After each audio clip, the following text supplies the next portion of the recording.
Espera, espera. En estos momentos. Ah, sí está. Que puede ser otro momento. Hombre, hay una luz roja. No te muevas mucho que me sales de cámara. Joder, pero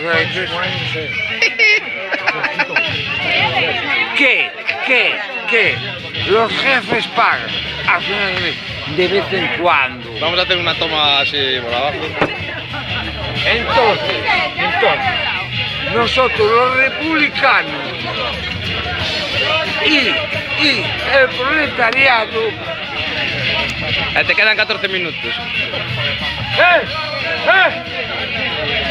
¡Rivero!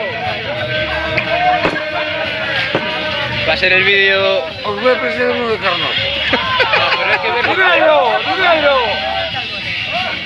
¡Ven aquí! Y ahora las puntuaciones. Y ahora las puntuaciones. Vamos a... Está cargando. Imos para los jefes do proletariado. O proletariado. O estancamento da clase obreira está definido en que solo bebemos para poder superar o noso bache emocional e a nosa crisis sentimental, non? No, Ante o capital, luito obreiro. ante la crisis patronal. No, ante la Ante crisis... a opresión patronal, loita no. sindical. Ante a crisis actual, lume patronal. Por eso, sempre che vi como unha persona No es aventaxada. ante a crisis Aventajado es sin duda. lume patronal. Lume patronal. Estás por encima da media. De España no. Por encima da media española, un 25% máis por menos.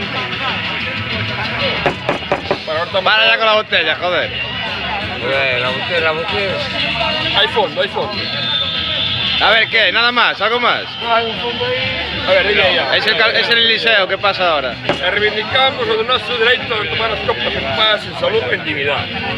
Y viva la República. Viva la República, a terceira República, por lo menos. Muerte a los borbones. ¿A quién? A los gorrones. A los borbones. A los borbones también. A los borbones también que... Corto ya. Corto. No cantó nada. En vista de que esto no por imponada. Corto, dale un saludo ahí un saludo al Facebook. Un saludo al Un Facebook. saludo para España. Venga, hola, venga. España es para saludar. Después de aquí está por delante, Pepe, un saludo. No problema en Brasil. Tudo bom. Corto, No le que a usted. Corte casa. Es bastante que tal. Se acabó.